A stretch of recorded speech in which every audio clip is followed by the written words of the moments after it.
This is the story of how I died. Sure, Flynn.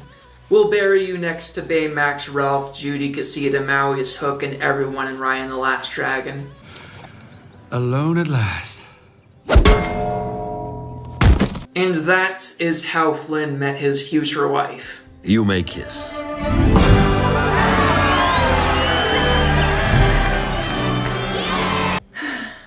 Years from now, when their children ask how they met, he'll say, "Well, kids, I was on the run from the law and I broke into your mother's house. She was so happy to see me, she knocked me out with a frying pan and locked me in her closet so she could keep me forever." How far into the movie are we?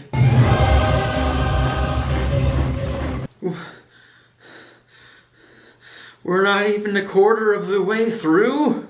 Welcome to Couple Reviews, where I fixed my shirt collar. I didn't realize how bad it looked in the last episode until it was too late. Last time we checked, Flynn was unconscious. While Flynn is asleep, Rapunzel checks to see if he has fangs like Gothel said men from the outside world would, and finds that he doesn't. This might be seen as a clue that Gothel is lying to her, but I think what's really happening is Rapunzel figured that there are a lot of men with fangs out there who are dangerous like her mother said they would be, so she's more willing to trust Flynn because he's not the type of man that has fangs. Doesn't have fangs. She brushes some hair out of his face and is enraptured by the beautiful sight of another human. Not just the third human, the first man she's ever seen. After nearly 18 years of seeing only herself and her false mother, she's not ready for such a sight, and at the same time she needed it far too greatly. She had never been so struck by the knowledge that humans are beautiful, made in the image of God.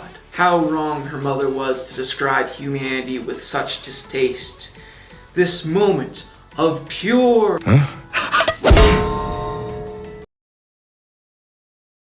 Well, he's pretty, but he's still the guy who broke into her house. I wasn't kidding about her locking him in the closet, by the way. She tries a myriad of ways to get him into the closets that convinced me that she must have used her healing incantation off screen while he was asleep, because otherwise his skeleton would be growl.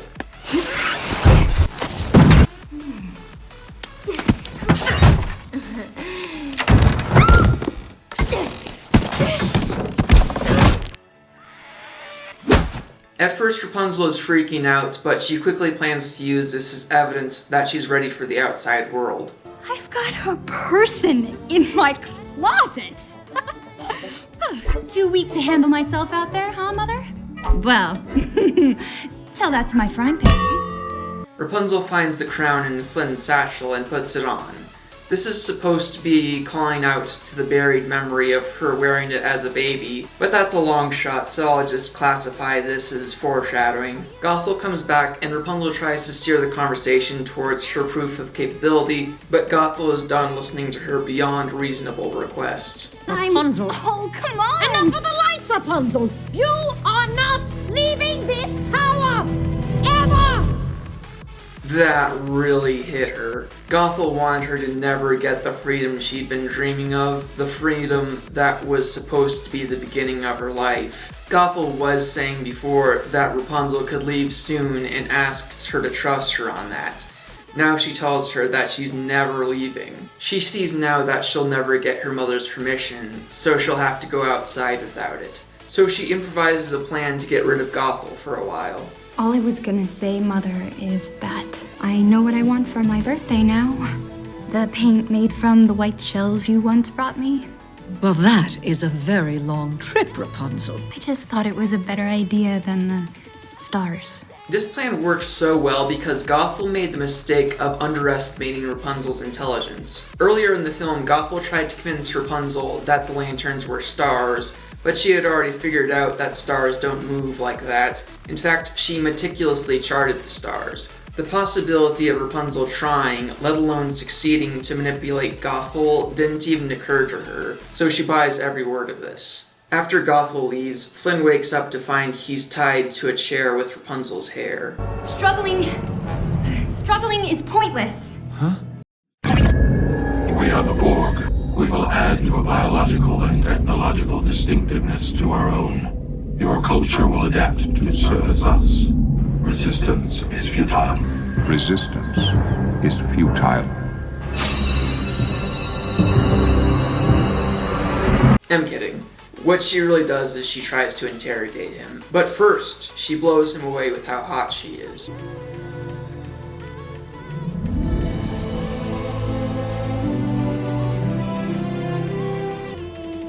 Aha. Well, it's no animated beast coming into the light.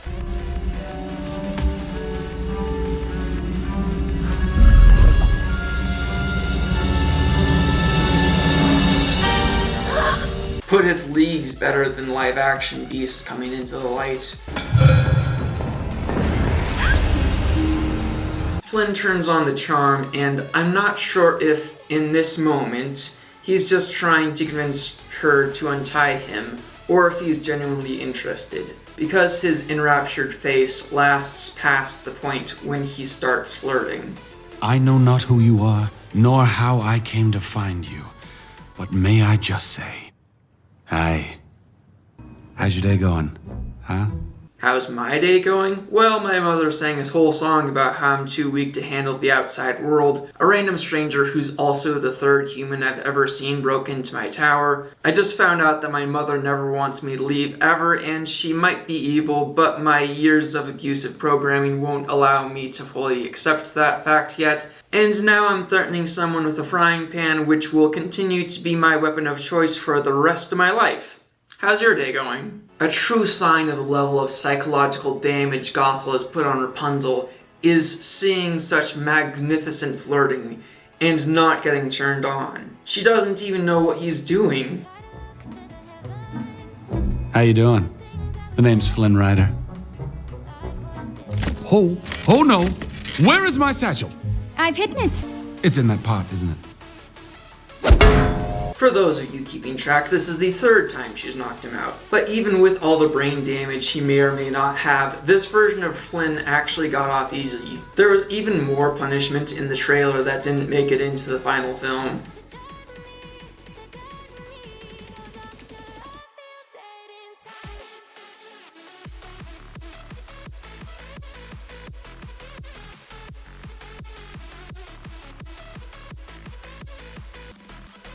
With the satchel re-hidden, Rapunzel has a little chat with Flynn about his intentions. So, what do you want with my hair? To cut it? What? Sell it? No! Listen, the only thing I want to do with your hair is to get out of it. You don't want my hair? Why on earth would I want your hair? Convinced that Flynn isn't here for her hair, she decides to go ahead with the rest of her plan. And it's kind of funny how she keeps snapping between her fake persona, which fails to convince Flynn that she means business, and her real persona, which accidentally convinces Flynn that she's crazy. I think he's telling the truth too. Doesn't have fangs. But what choice do I have? Okay, Flynn Rider. I'm prepared to offer you a deal. You will act as my guide, take me to these lanterns, and return me home safely. Then, and only then, will I return your satchel to you. Let's talk about the morality of this deal for a minute. For all Rapunzel should be able to know, that might be Flynn's crown that he legitimately owns, so the premise of her withholding it from him might be seen as morally dubious. The base justification is this is what he gets for breaking into her tower. There's also the understandable desperation of her situation. But to counter that first point, Rapunzel implies that she figured out early that he's a thief. But that kind of makes it morally dubious that she was planning to give the crown back to him. If Rapunzel had any experience going outside herself, she would probably be able to make the journey herself easily. The floating lanterns are a public event, and she already has a rough idea of which direction to go. But with the upbringing she's had, she wouldn't know what to do if she left by herself. And she doesn't have the nerve regardless. Ironically, the only reason that this is going to be a hard journey filled with danger is due to her choice of guide.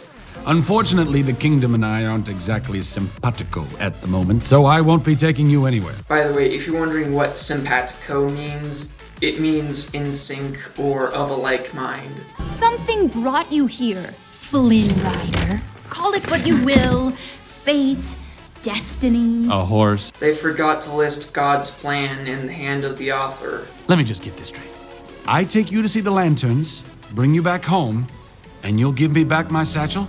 I promise. And when I promise something, I never, ever break that promise. Oh, that line does not feel the same way anymore. Hoping to get out of an escort mission, Flynn attempts bending Rapunzel to his will using the smolder. Here comes the smolder.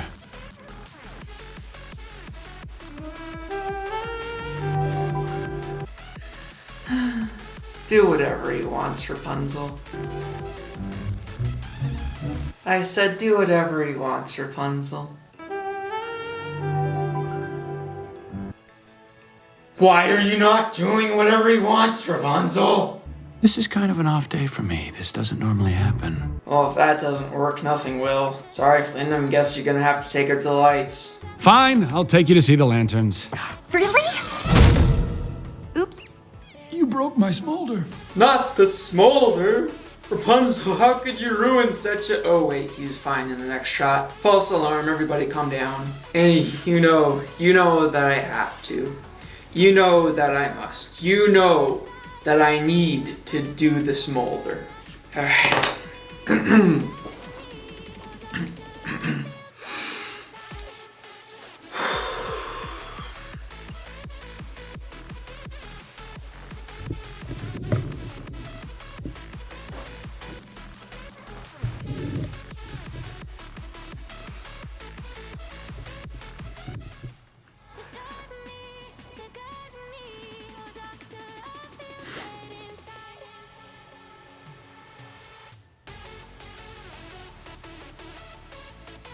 Hopefully that looked acceptable enough.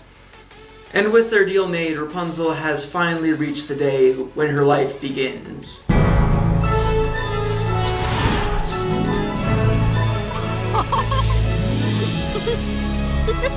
Just smell the grass, the dirt, just like I dreamed they'd be.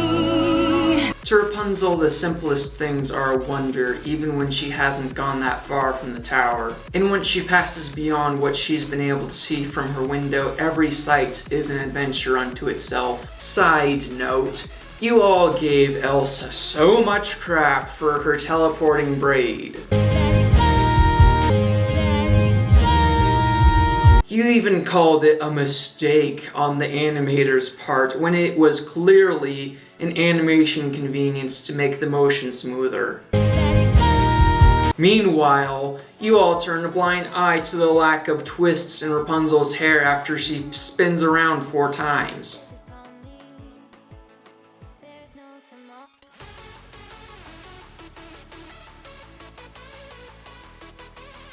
I can see what might be 1 or 2 twists, not 4 like she should have. But I guess it's only cool to insult animation when it's in Frozen. I can't believe I did this! I can't believe I did this. That is the second most relatable Rapunzel quote, right behind "When will my life begin?" Rapunzel flip-flops between crippling guilt and having the time of her life. Flynn being a lowlife at the beginning serves as a perfect answer to the question, what kind of person would not immediately tell Rapunzel how toxic her mother is? Instead, Flynn tries to take advantage of Gothel's abuse to get out of this deal multiple times. First, he tries to convince her that Gothel would be crushed and it would be for the best that she goes back to the tower. She would be heartbroken, you're right. I am. I can't believe I'm saying this, but I'm letting you out of the deal. What? That's right, but don't thank me. Let's just turn around and get you home. However, he accidentally hits the reverse psychology button. We part ways as unlikely friends. No! I am seeing those lanterns. Oh, come on! What is it gonna take for me to get my satchel back? I will use this. With that, Rapunzel has no further hesitation about going on the journey. However, she's still a bit jumpy. Is it ruffians? Thugs? Have they come for me? Stay calm. It can probably smell fear. Probably be best if we avoid ruffians and thugs, though. Are you hungry? Of course she's hungry. Look at that figure. Gothel has been starving the poor thing. We'll see the fine establishment he's treating her to later. For now, let's watch a horse rip a kidnapper to shreds. What? Why is there a distinct lack of kidnapper killing? I should be watching blood fly, chop chop. Okay, if he doesn't know that she's the kidnapper, so we'll forgive him for not trampling the witch. Where's your rider? Does he look like he needs a rider? Rapunzel! Let down your hair! Rapunzel?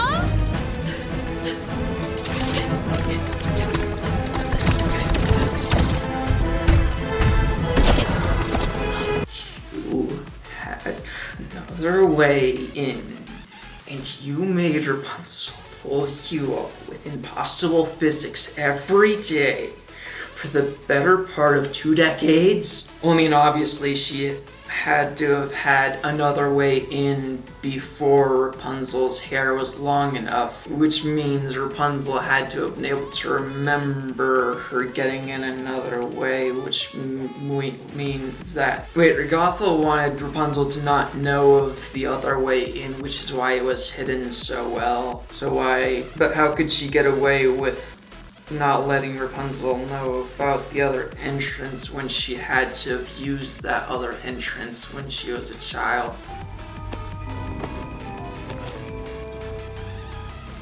Oh no, if Rapunzel wore this, she might have felt good about her image. Oh no! If Rapunzel saw this, she might feel good about his image. Gothel quickly puts together that Rapunzel has gone off with Flynn. She opens up a drawer filled with a music box, a quill, needle, thread, bit of jewelry, reading glasses we never see her or Rapunzel needing, and a blade designed especially for the stabbing of backs. Gotta love the way she keeps her stuff organized according to category. Flynn takes Rapunzel to a tavern ironically called the Snuggly Duckling, which stands tilted hilariously far forward. See, when it's funny, you can have cartoonishly broken physics. Perfect for you. Don't want you scaring and giving up on this whole endeavor now, do we? He lies, he does want you scaring and giving up on this whole endeavor. This is his second attempt at taking advantage of what Gothel has done to her. Gotham! Your finest table, please.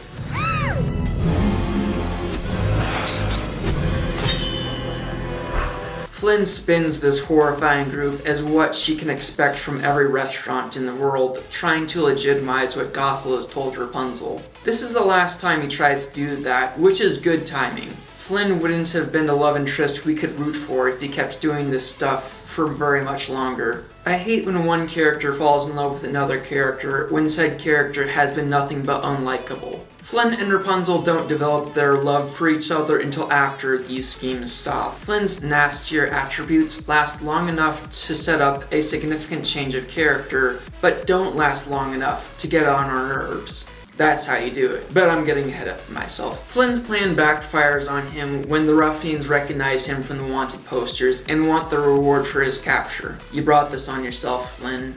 I told you that if the smolder didn't work, nothing would. Greno, go find some guards. Reno's gonna be so confused when he gets back. They start fighting over who gets the reward money while Rapunzel pleads for them to stop. Give me back my guide! In my Aladdin and Jasmine video and my Pocahontas video, I gave Jasmine and Pocahontas credit for at least trying to get their men out of danger, even if they failed miserably. Yes! Yes! Did you see that? Do you know what that was? That was effort.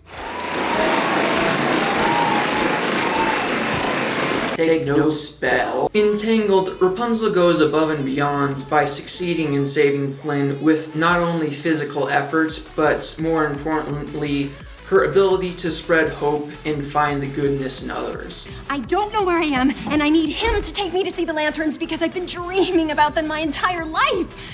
Find your humanity! Haven't any of you ever had a dream?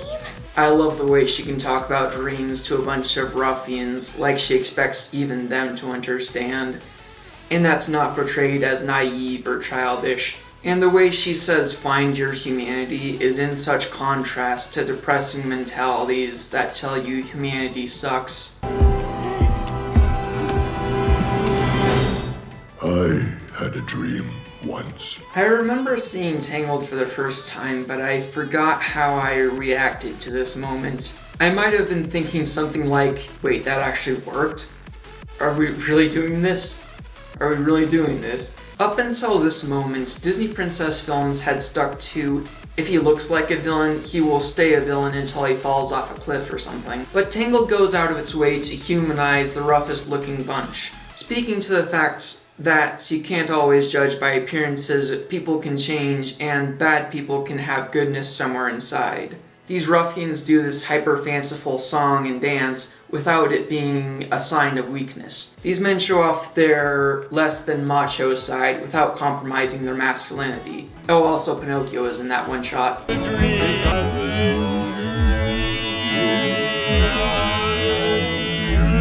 As the various ruffians sing about their dreams, it's spelled out that there's more to them than you would expect, and it's implied that they either were afraid to be open about their dreams for fear of embarrassment, or they might have been prevented from pursuing their dreams because of the way they look. Though I'm one disgusting blighter, I'm a lover, not a fighter. There may appear to be some moral ambiguity to accepting people like this, as if it's permission for them to continue their evil ways. My hands are not the cleanest. Oh, that might have been self-defense for all we know.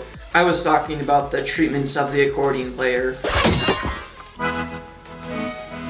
The poor man has a ball and chain on his leg. But rest assured that this scene is a wake-up call that inspires an end to such evil ways. Unless I'm forgetting something, in Tangled the series, the accordion player isn't there anymore, and I don't think they kill anyone else. During the song, Flynn sings about his dream, and it's much less fluffy and warm-hearted than the others. I have dreams like you, no really, just much less touchy-feely. They mainly happen somewhere warm and sunny, on an island that I own, and am rested and alone. So in this band of ruffians, the guy that looks the most attractive is actually the guy with the worst dream, and even this guy with the worst dream is going to have his redemption later. This whole sequence is a lot smarter than I ever gave it credit for when I was a child. Greno returns with the guards, but now that the others have been inspired by Rapunzel to follow their dreams and better themselves, they're not about to give up her guide. Hook Hand provides an escape route, encouraging Rapunzel to live her dream.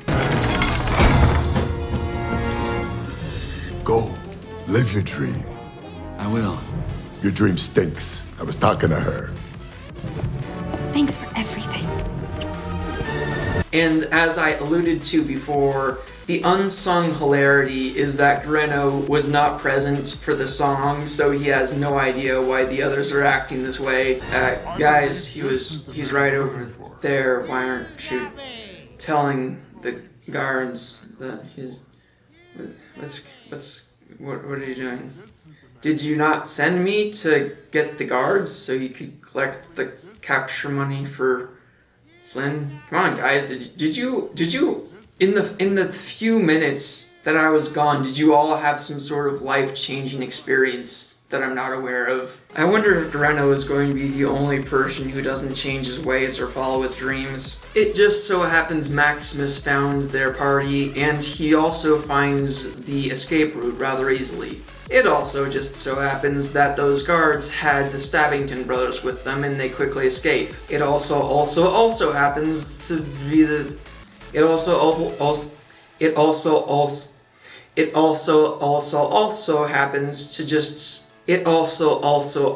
just so happens that Gothel saw some of their song and dance, which means all of their enemies are right behind them. That sounds like the perfect place for a cliffhanger. Okay, so after all that, how far into the movie are we now?